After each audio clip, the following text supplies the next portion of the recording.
Welcome to Art of the New Deal, a lunchtime Zoom from the Free Library. From the Free Library Art Department and Print and Picture Collection. I'm Laura Straffolino. I'm the curator of the Print and Picture Collection. And today, art librarian Alina Jazan and I are going to share library artifacts from the New Deal era, including prints and posters from the Works Progress Administration, photographs from the Resettlement Administration, Treasury Department murals, and portfolios from the Museum Extension Project and Index of American Design. We'll save some time at the end for discussion and questions, but feel free to leave comments in the chat as we go.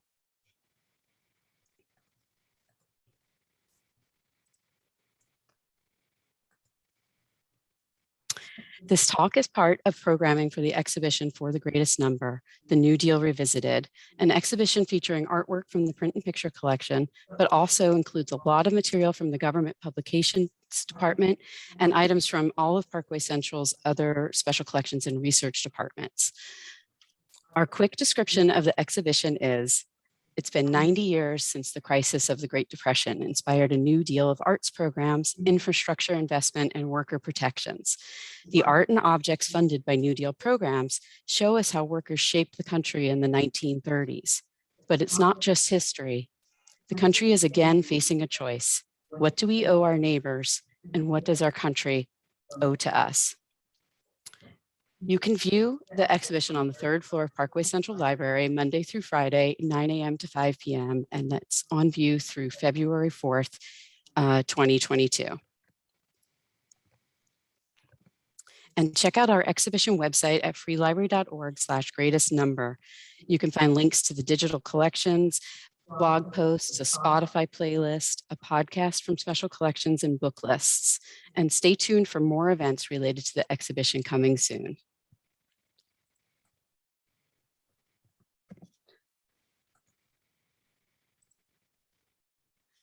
So the first New Deal program intended to employ artists was a short-lived program called the Public Works of Art Project. The purpose of the program was to hire professional artists to embellish public buildings and subject matter needed to represent the American scene. The program was under the Treasury Department and only lasted 6 months, from December 1933 to June 1934. This watercolor by Carl Schaefer was creating during his time with the Public Works of Art Project. The sign in the window is for the National Recovery Administration, an agency established by the National Industrial Recovery Act of 1933 to regulate businesses for fair wages and prices to stimulate economic recovery. Consumers looked to support businesses that displayed the NRA Blue Eagle. The Supreme Court found the act unconstitutional in 1935. And here's some sports trivia for you.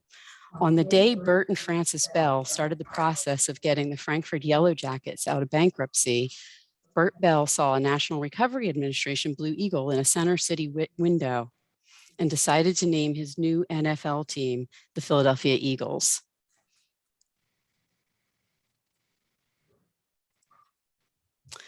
New Deal agencies employed 20 million workers, including about 10,000 people working for the Federal Art Project, which was created as part of the Works Progress Administration, or the WPA, in 1935.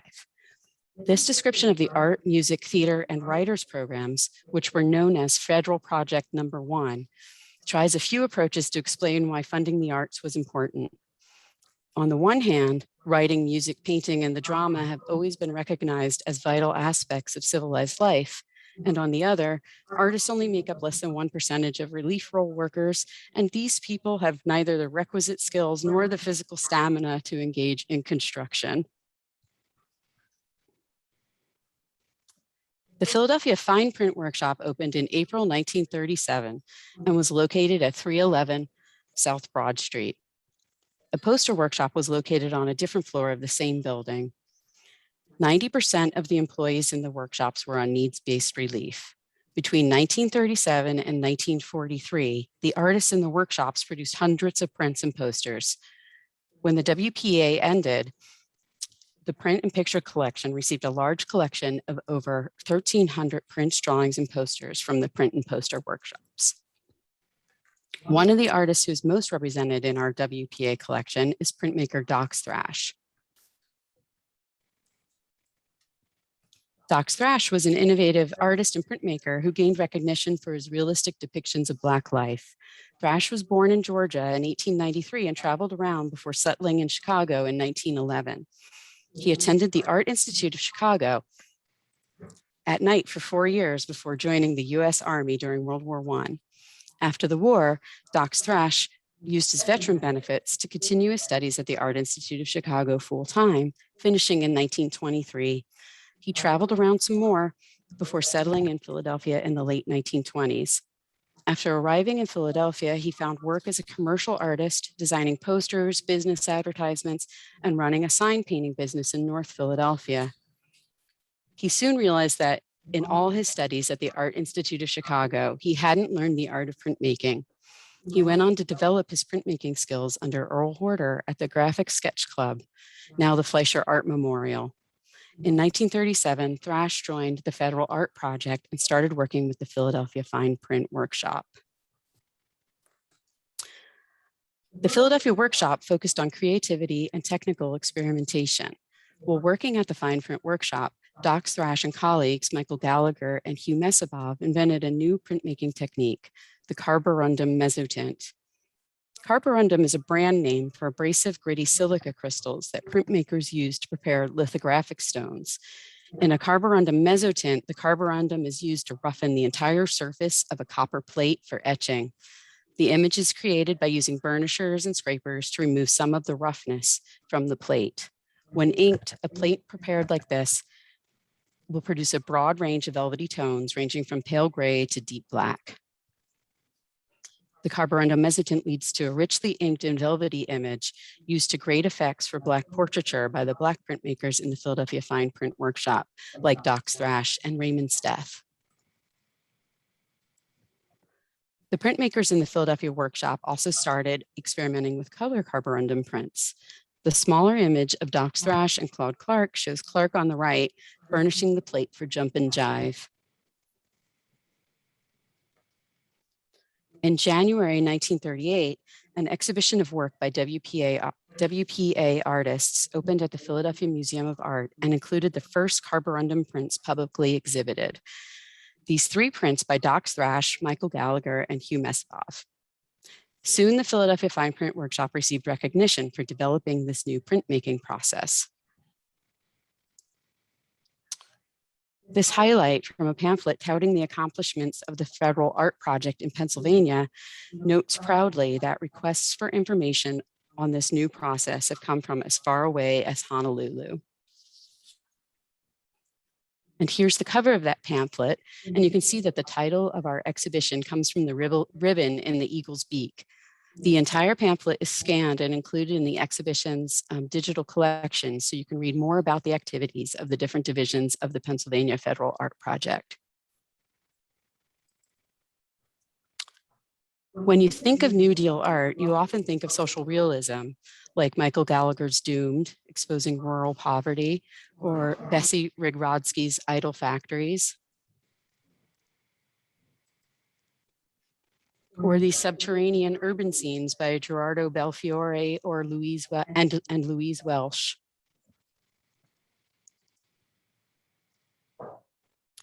But we also have these works by Mildred Elfman Greenberg. The art department has a catalog for a 1996 retrospective of Greenberg's work. And the text describes her time in the WPA and how she wanted to express a personal response to public issues, but felt out of sync with the prevailing illustrative approach to social realism. Encouraged by fellow WPA artist Abraham Hankins, she pursued her own style, combining cubism, strong color, and collage.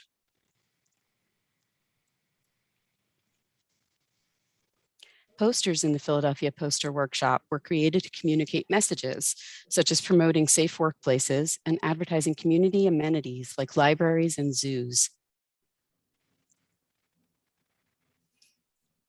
The federal Project No. 1 arts programs lost federal funding in 1939 when the federal government shifted from a relief economy to a wartime economy. The Pennsylvania offices of the Federal Art Project were asked to support the war effort with patriotic themes, referred to as the Arsenal for Defense in 1941. Note, the soldiers in Raymond Steth's lithograph mustered out are actually celebrating their discharge, not their enlistment. Economist Roy Stryker headed up a documentary photography program for the Resettlement Administration in 1935. Photographers were hired to capture scenes of rural poverty during the Great Depression. This photo of a strawberry picker in Hammond, Louisiana is in the print and picture collection with no photographer identified. But the Library of Congress website attributes the photo to Ben Shawn, who worked as an assistant to Diego Rivera when he worked on the Rockefeller Center mural in 1933. Carl Maidans, who went on to work for Life magazine, took this photo in the Westmoreland homesteads, which were established in 1934 by the federal government. The government provided jobs and a community environment with 250 homes to unemployed workers. In 1937, the town was renamed Norvelt after Eleanor Roosevelt. In 1937, the Resettlement Administration was succeeded by the FSA, the Farm Security Administration. This is a sampling of reference books about FSA photographers, including Dorothea Lange and John Bashan. While we don't have any FSA photographs in the collection, we do have about 300 photographs from the Standard Oil Company photography project, which Stryker also headed, starting in 1943. Some of the same FSA photographers worked for Stryker at Standard Oil, including legendary photographer, musician, writer, film director Gordon Parks. While these Standard Oil photos aren't technically New Deal, I can't help sharing a few of them. These photos are all from 1944. This is a workman lifting a drum from a boiling lye solution at the Pittsburgh grease plant. And here's a welder at the Everett refinery in Massachusetts.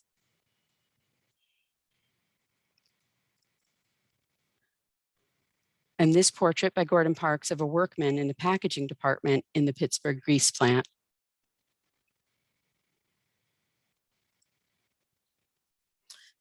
Photographer Esther Bubley joined Roy Stryker when he was with the U.S. Office of War Information before her work with the Standard Oil project. She spent many years as a freelance photographer for national magazines.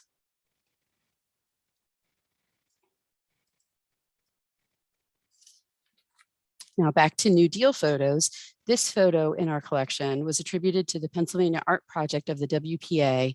And so with the magic of the internet, I identified the photographer as Jack Delano, who lived with coal miners in Schuylkill County to take a series of photographs of mining conditions. He shared his coal photos with Roy Stryker, which led to a job with the FSA.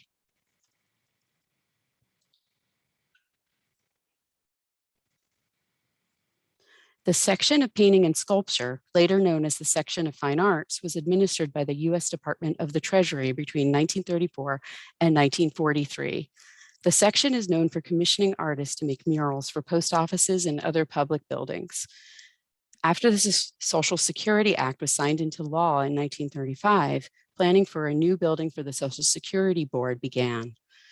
Philadelphia architect Charles Z. Clowder designed the building, and artist Ben Shawn, the same Ben Shawn, who did the photograph of the strawberry picker, won the competition to design a large multi-paneled mural called The Meaning of Social Security.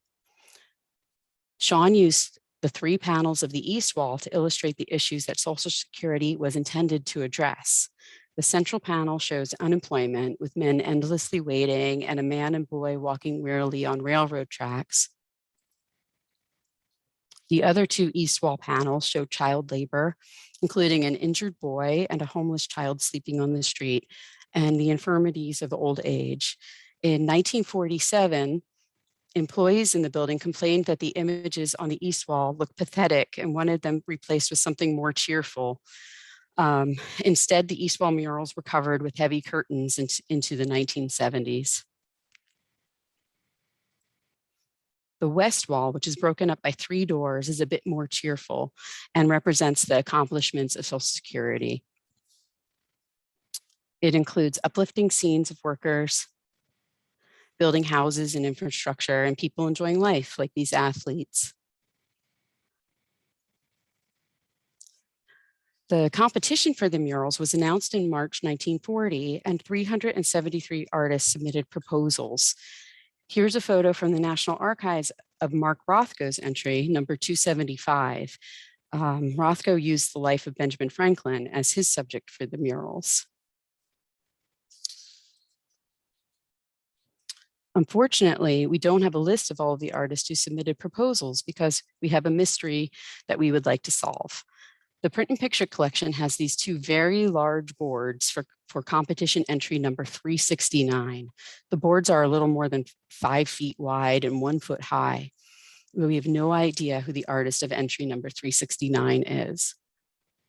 The top board is for the east wall with the 3 separate panels. It is labeled the Defenders of Social Security. The lower board is for the west wall with the 3 doorways. This one's labeled the Inheritors of Social Security. And here's a closer look at the left panel of the Defenders of Social Security. The words at the top read, "Security to seek and to express the truth." And we can see scientists, radio broadcasters, music, art, and books in this panel. And this is a closer look at the Inheritors of Social Security. The words above the central doorway read, "Social Security rests with the strength of the individual, the unity of the family group, the responsibility of the community." I particularly like the really beefy baby in the woman's arms and the traffic scene above the left door. Right door, I mean. And now I'm going to actually turn it over to Alina to show you some more New Deal material from our art department.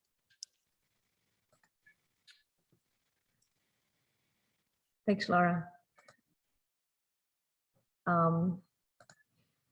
So I am Alina Josan, and I'm the librarian in the art department, but I am currently speaking from the print and pictures collection. So I'm actually in the same room as Laura right now.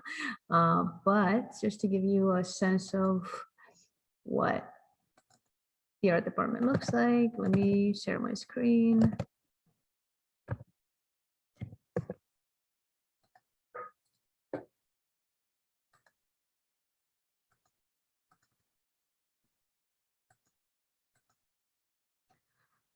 So here's the art department. You'll find us on the 2nd floor, right next to the print and pictures collection.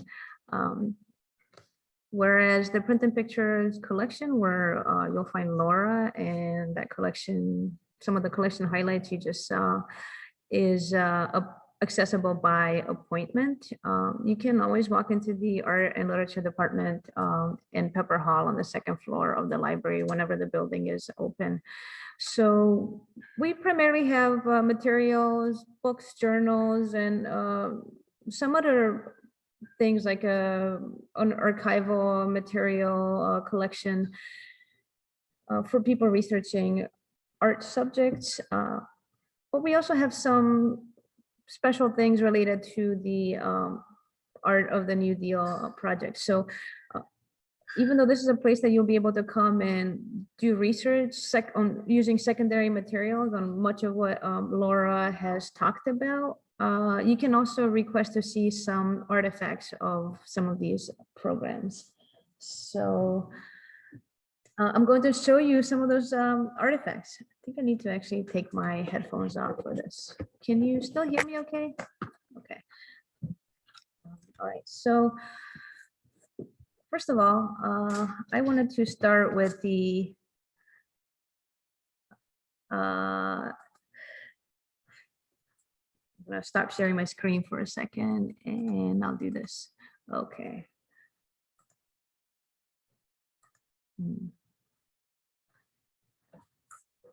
So here's a cartoon by Otto Soglo, he of Little King fame. So Alphabet Soup, this is a pretty typical reaction to all of the acronyms once you really start getting into them of the New Deal federal projects. And I'll start with HABS, the Historical American Building Survey, because we have a lot of materials related to architectural research in the art department, and we have some of the measured drawings created during that particular program.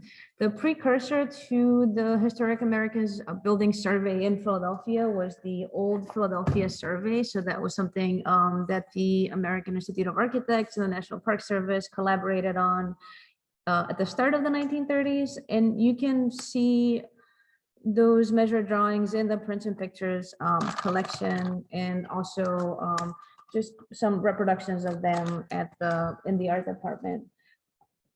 After 1933, when the Historical American Building Survey was funded by one of the federal projects of the New Deal, some of those original old survey drawings were copied into the new HABS program, and many more were created in the Philadelphia office. So I'm just going to stand up and show you some of these actual artifacts, because you can consult them in the art department anytime we are open. So just to let you know what kinds of things you can request to see here. And this is a big volume.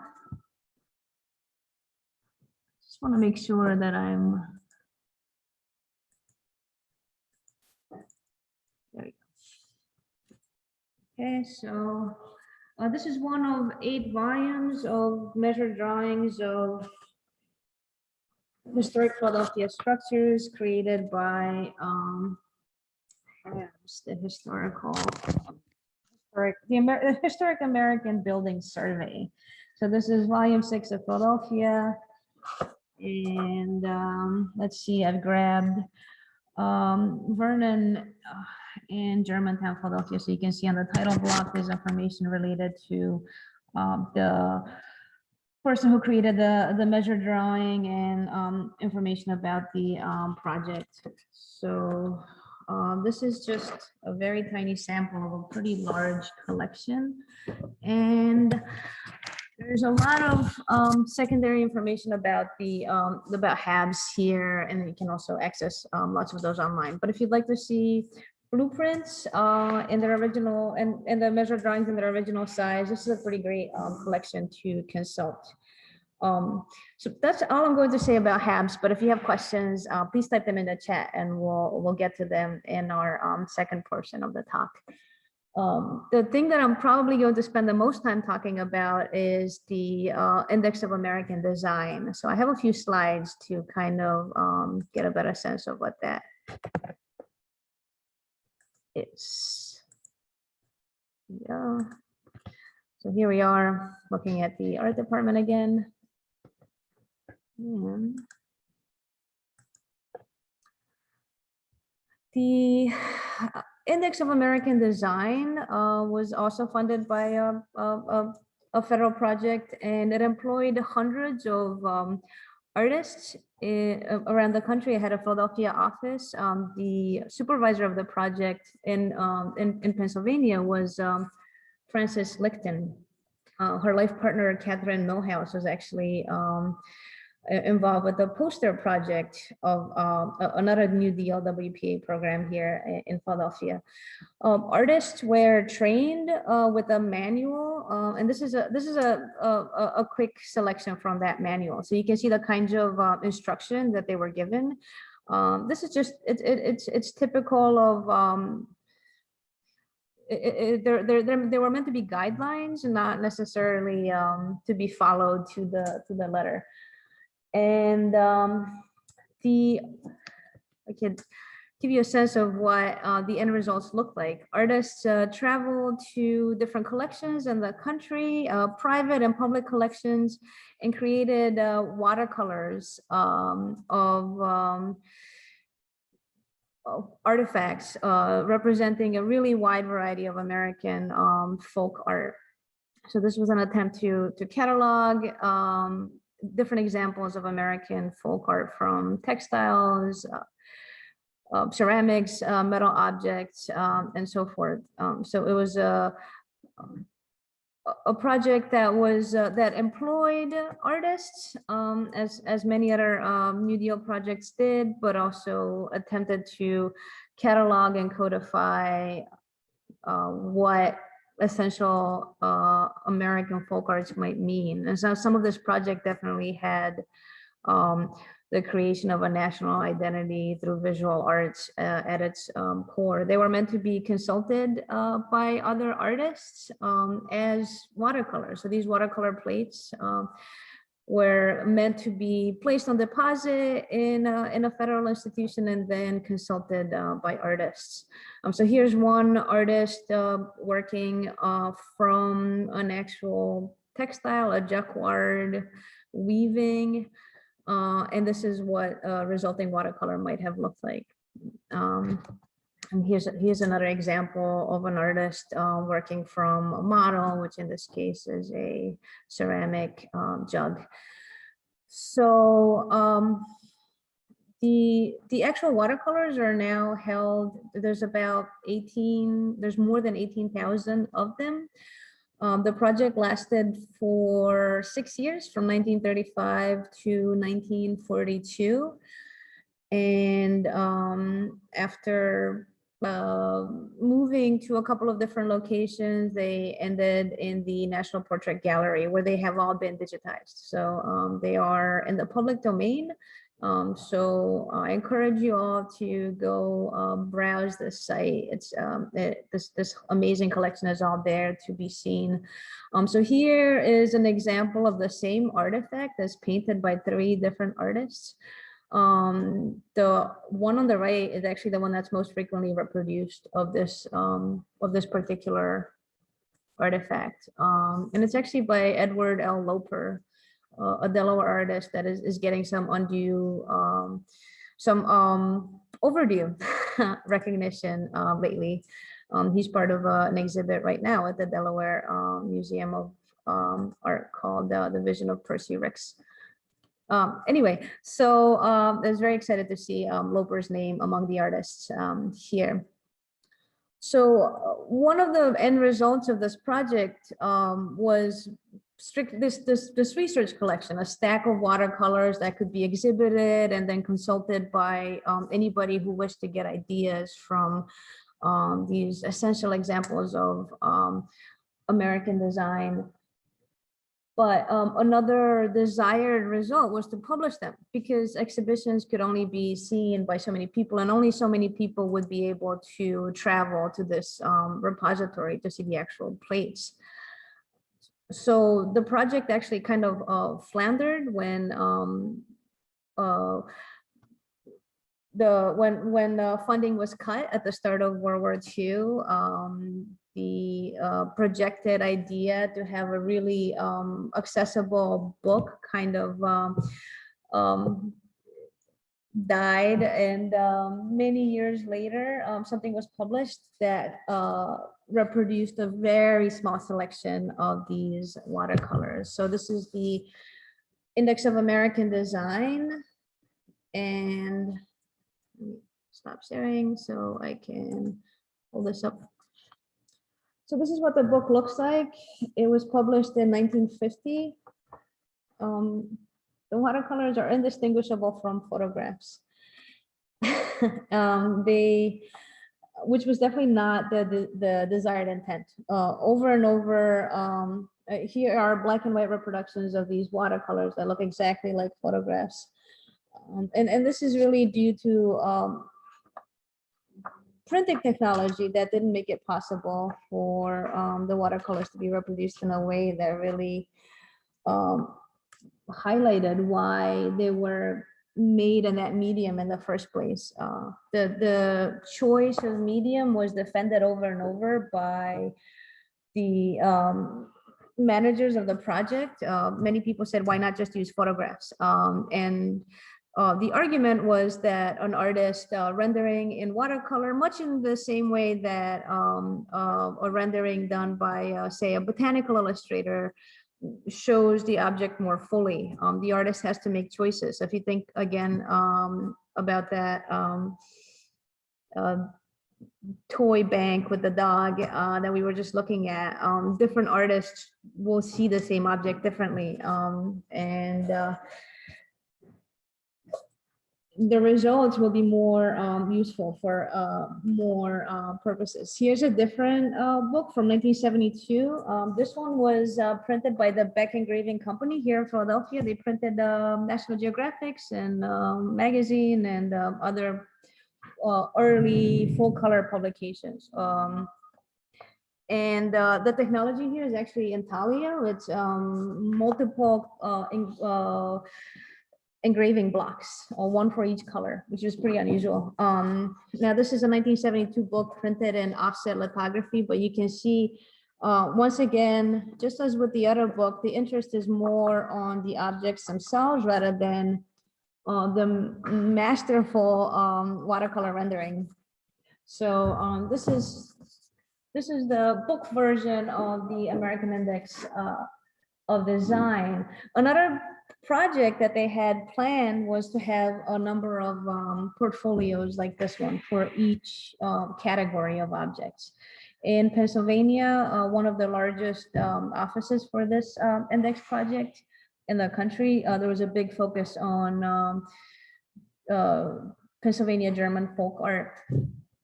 This is one of these portfolios. So they had envisioned dozens of them, but in the end, only a handful were produced. So we have them all here for you to consult in the art department. This is the folk art of rural Pennsylvania. And it's actually signed by Francis Licton, and whose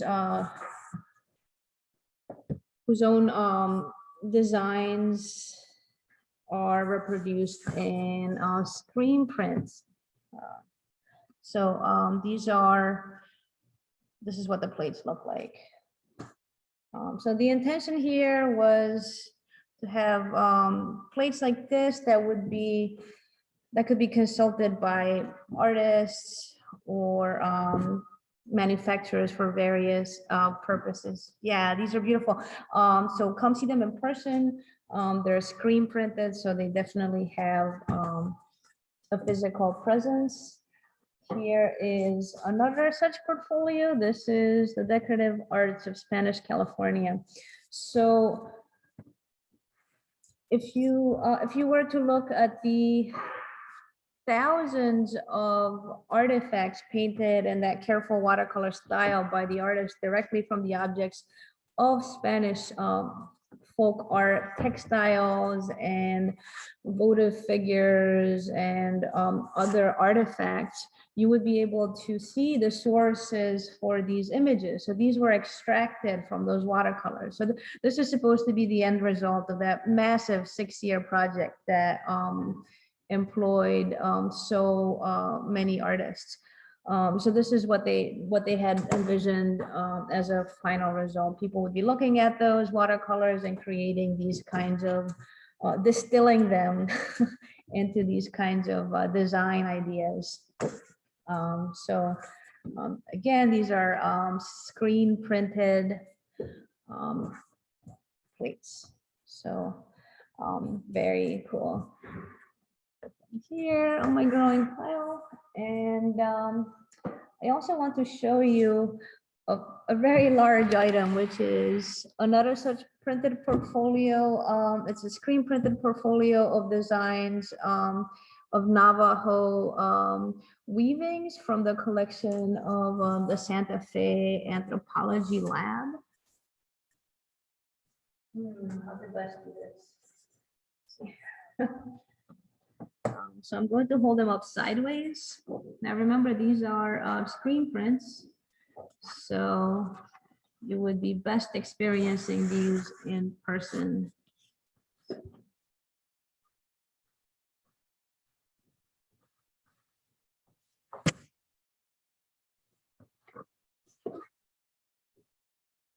Many of these have been digitized as well. And then here is another portfolio of that same collection of Navajo weavings, although this actually predates the large one. I'm sorry, I showed them out of sequence, but these are reproduced using woodblock prints. and they just have a totally different quality, but they are the same designs. Let's see if I can hold them both up. No, not this time. Anyway, you'll get the idea. You'll have to experience these in person as well. So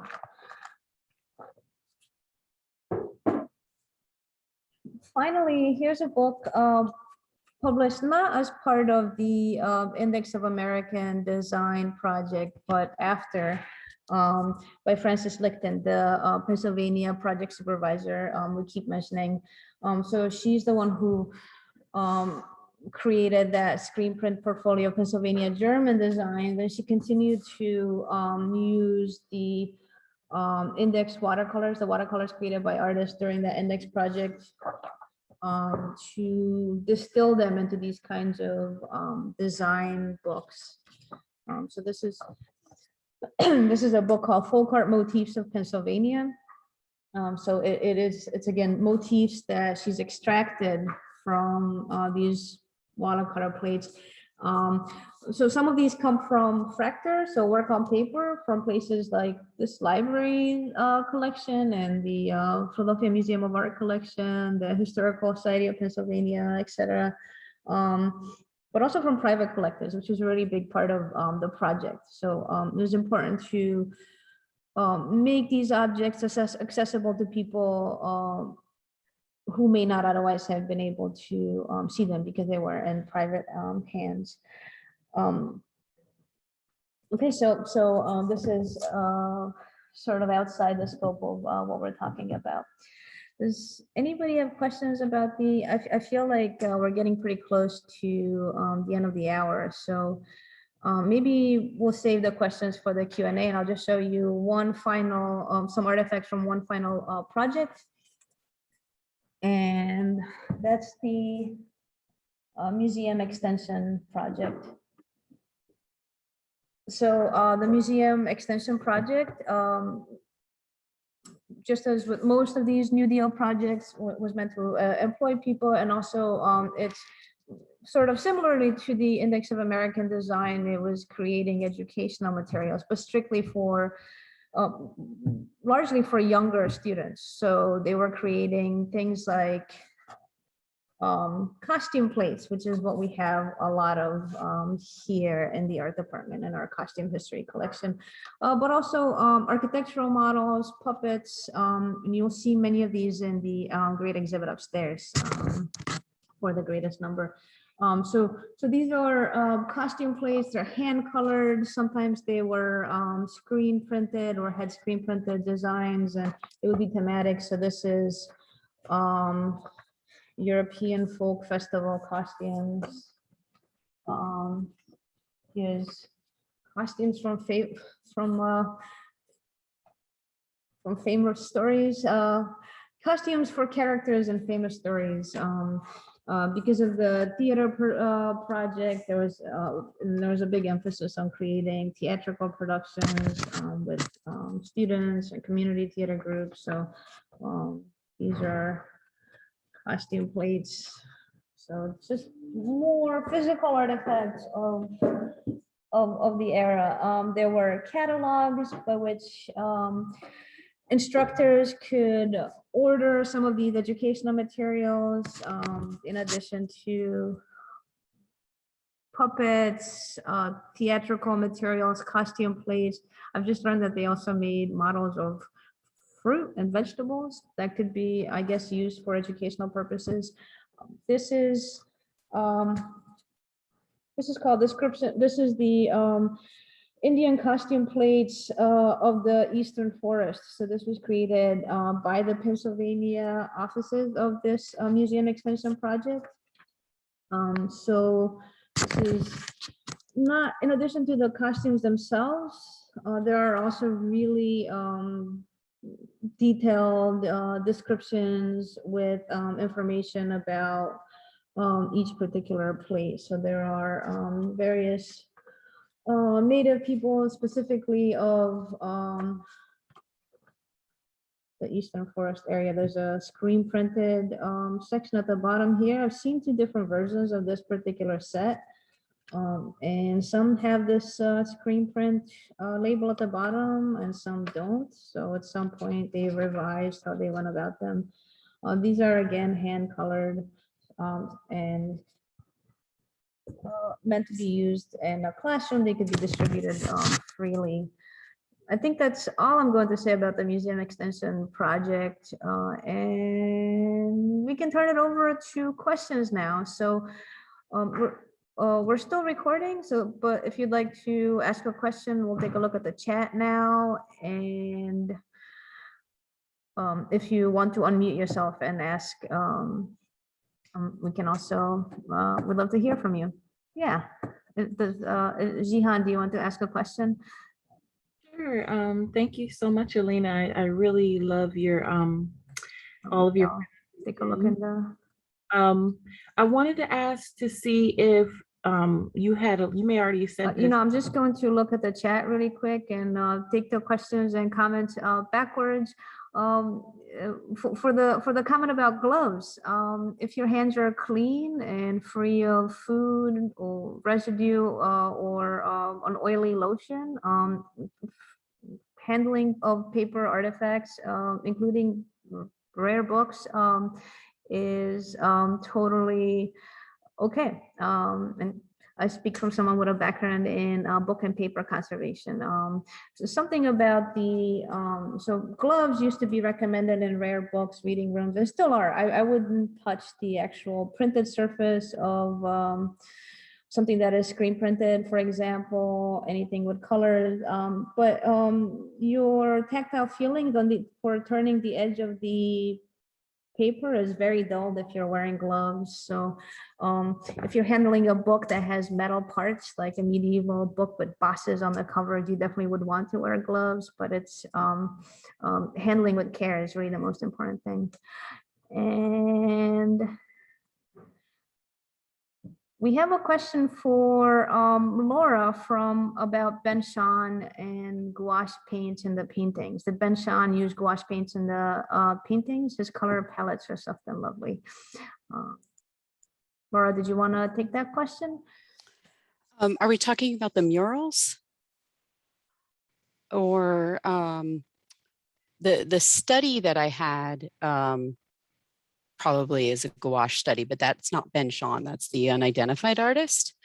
The murals, it's a fresco. I'm not sure, I'm not an artist. So actually, Alina, you may know more about what kinds of paints are used for walls. But I do have I have an article about like Ben Shahn worked with a man named, let's see, what was his name?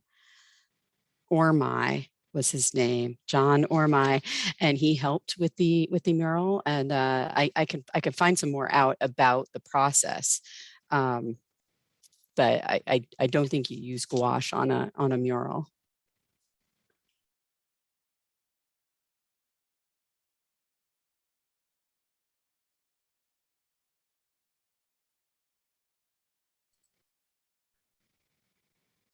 Let's see.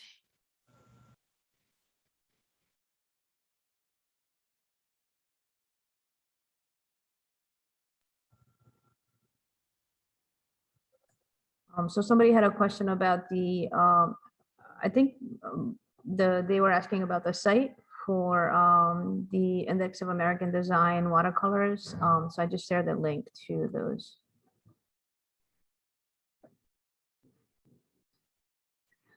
A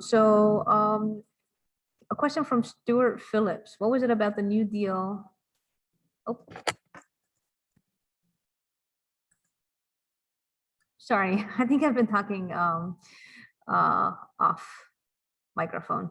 I just shared a link to the Index of American Design plates online, and I wanted to point out a question from Stuart Phillips. What was it about the New Deal that government suddenly valued the preservation and display of our small moments of history? I think I should let Laura take that one as well, since she's one of the two curators of the exhibit for the greatest number that really seeks to answer that question.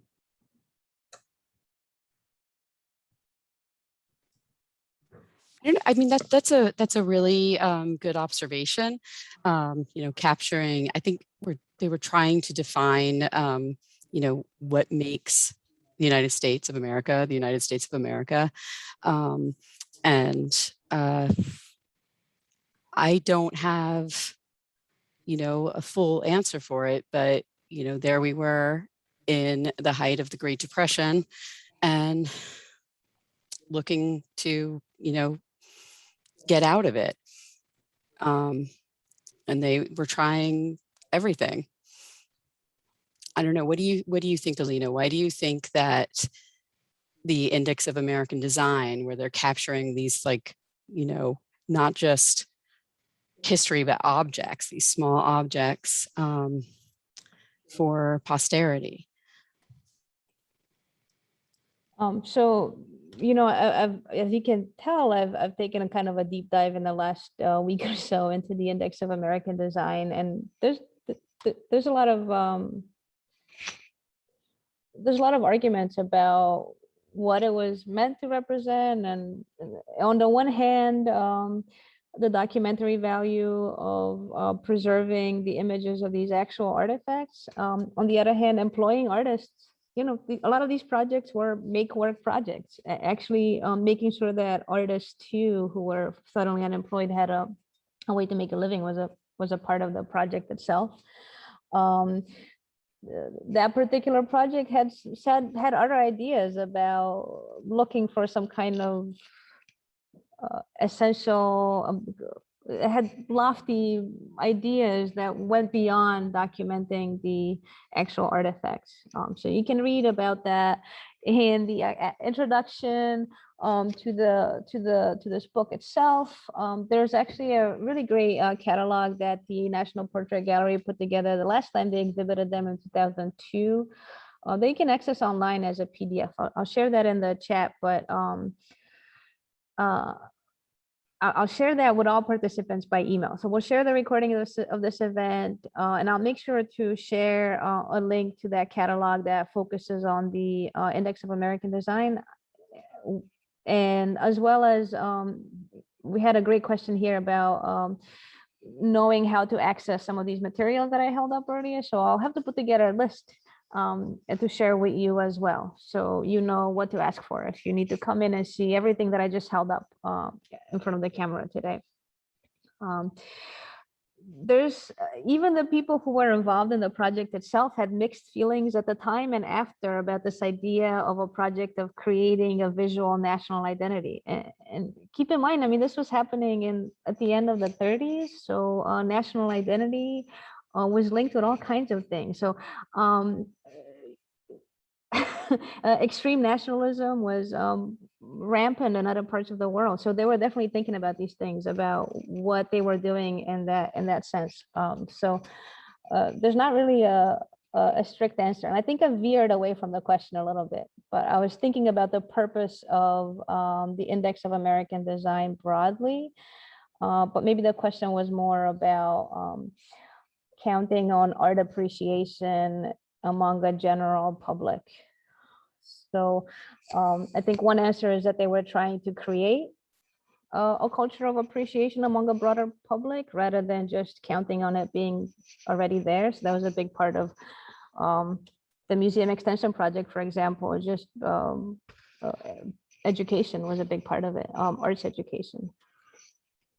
Did I answer that question? Maybe.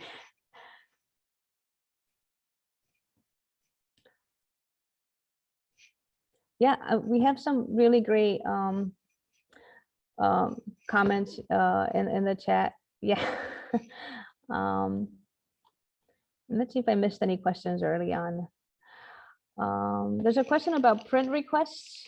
We can share a link about that. There is a page on the print and picture collection webpage specifically about requesting a print reproduction. And I think we've taken all the questions.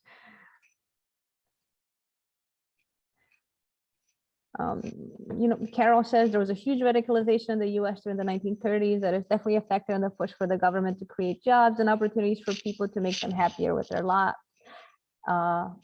And she shares that her mother studied with Trash, Meshicombe, and Gallagher and did some carborundum mezzotint work in their Philadelphia workshop. That's amazing. If you ever wanted to share some of that artwork, stop by and let us know. Stewart says, I'm seeing a nexus of jobs, but valuing artistic jobs, art for art's sake, the democratization of society leading to appreciation of decorative arts. Yeah, absolutely.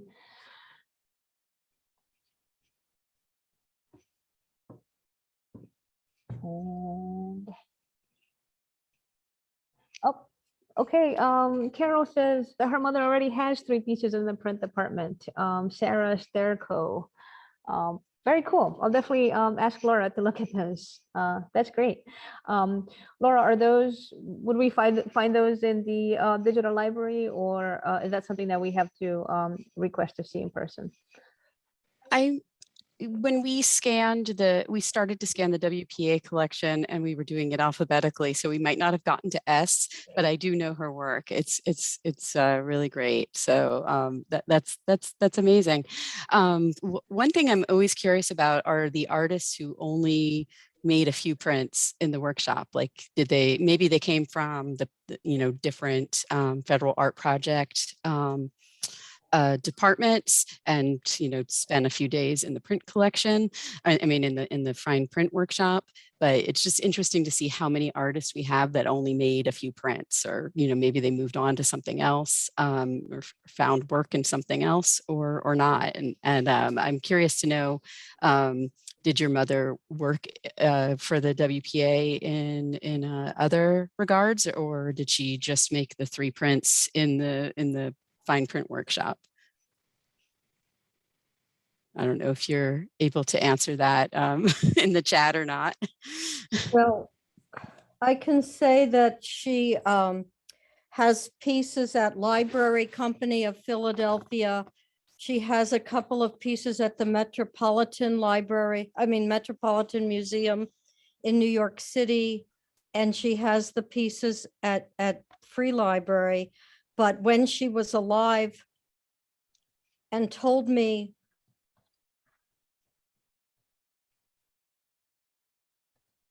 for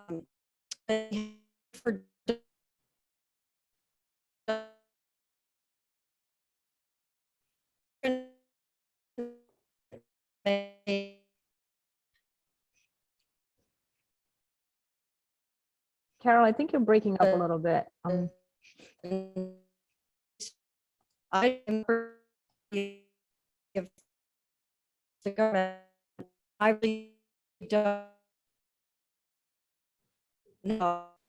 Did an exhibition called American Scenes a few years ago. So that's probably what you saw. Yes, it is. Thank you. I also wanted to tell everybody that we're a place for you to do this research. So if you'd like to know more about any of this, I mean, Laura has been putting together an exhibit and studying it for studying the subject for far longer. But I held up some artifacts that you yourself can come here and see.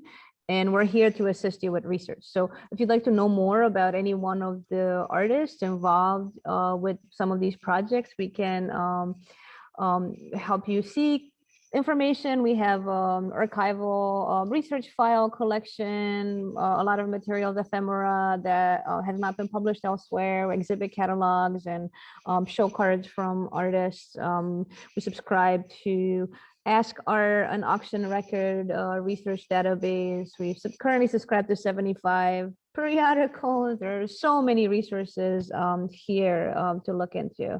I'll have to put together that list of materials that I held up today, but I'll add some secondary sources there to get you started if you'd like to know more about any of these subjects, the mural painters of the WPA, the printmakers. So you can go from there, because we are your public library. So we're here for you to come and learn more. So hopefully we wet your whistle. So you can come in and explore a little bit.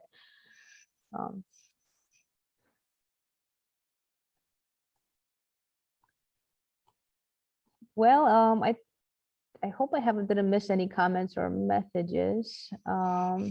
Yeah, thanks Janine for sharing the link to the information about the exhibit. And thanks everyone for attending. Last call for last minute questions. And you can also contact us by email. I should share my email in the chat really quick.